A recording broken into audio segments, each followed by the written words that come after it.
Night, good to see you. Good to see you too. There's a lot of excitement amongst your film fans every time you're coming up with something. Do you think they will get what they expect? I actually think they will. Sometimes I'm consciously not doing that, but Right, this time I think they're going to get the things that they're very excited about, the right, mystery, uh, the the thriller aspect of it, right. and unexpected things as they unfold. Right. So far they've watched your movies in the cinemas where it's dark, it's a big screen, the volume can be controlled by you guys. Now this will be a different, are you prepared that they'll be watching on the phone, on the iPad? Does that make a difference to you? It's an interesting question. I've been thinking about whether if you do storytelling at the highest quality, will that cause them to not want to watch it on their phone and then watch it on their iPad, or then watch it on their iPad and then go, no, wait, no, I'm going to watch it on my computer, and then go, wait, no, I'm going to watch it on Bigger my screen. TV. Right. That it will force that movement up to the best version Right. of how they can watch it at home. It'll be interesting to see how they all consume this, because we're definitely using cinema aesthetics here. Right.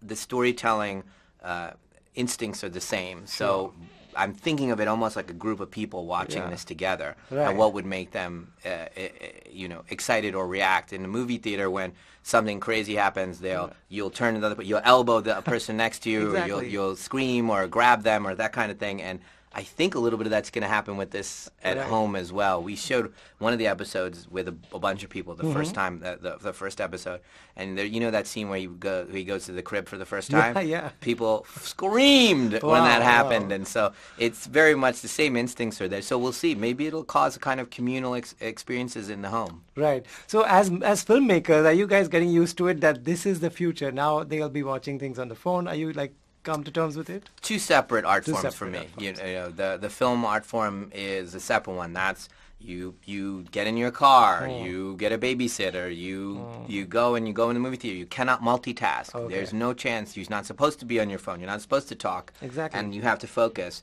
And it is, with 300 people, 300 people, and you're having a group experience there. Right. This is different. Different, This is right. different. So Right. it's interesting. It's longer form story, and Yeah. shorter form, because Right. it's half. In Half this hour case, episode, it's half yeah. hour, so it has strengths of both a little bit. Right. So coming to Servant, what has happened to this couple? At this point, you can tell us slightly more. We're on the verge of coming out. Yeah. What has happened to this couple? Are they in one house? Where have you shot?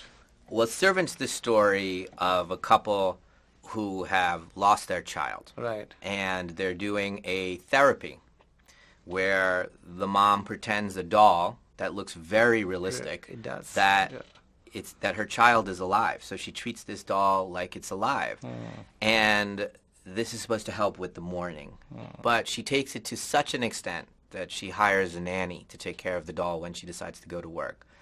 And then the weird part about the setup of the show is the nanny starts treating the doll like it's alive. Right. So that's what I'll tell amazing. you. Yeah, no, that's amazing. That's a lot.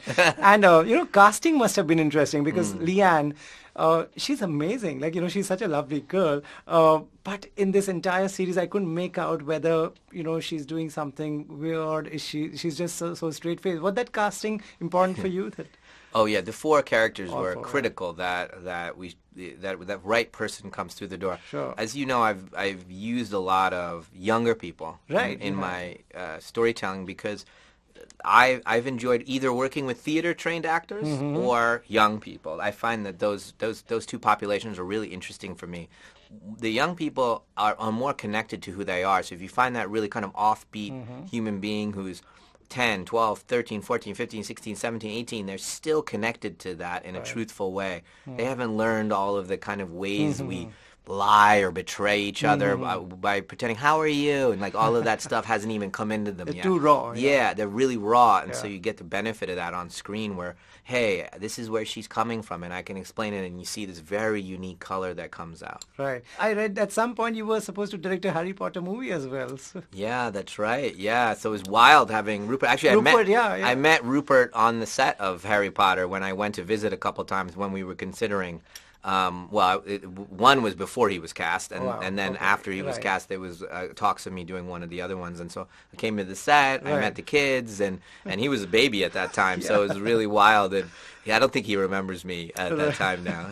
Right. My next question is very simple. Is it easy to scare people. Yeah, I think you just trigger the unknown in people. You just Right. trigger that's what being scared is, and Right. it's a evolutionary thing in us that keeps us safe. Right. You know, don't go down that path. We don't know it. It keeps you safe if you feel scared about the unknown. Right. Stay with the group kind of thing. Now, obviously, that can be tipped in bad ways, like you see in politics or anything. That fear can be used to keep you together, bind you. In a bad way, but all I have to do storytelling-wise is say, hey, you and I are in a house, no one's home, tell me what's going on, and then we hear a creak upstairs, and then, hey, I thought this house was empty, and then Right. there you go, unknown, and everybody's uneasy. Right. Since you make this genre, you know this so well, what do you enjoy watching? Are you watching any Indian content or anything at You all? know, my wife watches Indian content, so you can ask her what she's watching. And so occasionally I come in and I see what's happening there, what movies she's watching. Or Right. she watches some Indian shows. There was this young couple. I don't know the name of it, but there was a young couple. It was actually quite good. Okay. So, but What are you watching? Yeah. oh, gosh, you know, I wish I could watch more. I don't Right. watch a ton of stuff. I watch old movies or foreign movies a Right. lot. But I want to get in more. Oh, I've been watching Chernobyl.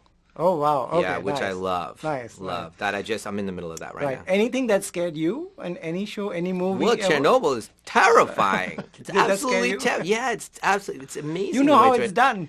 done. But it's still that you can evoke that, wow, even though we even know what happened. Right. All of that, and everything's okay. Your heart's fluttering. It's so Yeah. well done. And that's what happened to me in Servant. Thank you so much for entertaining us. Thank you so much. Pleasure.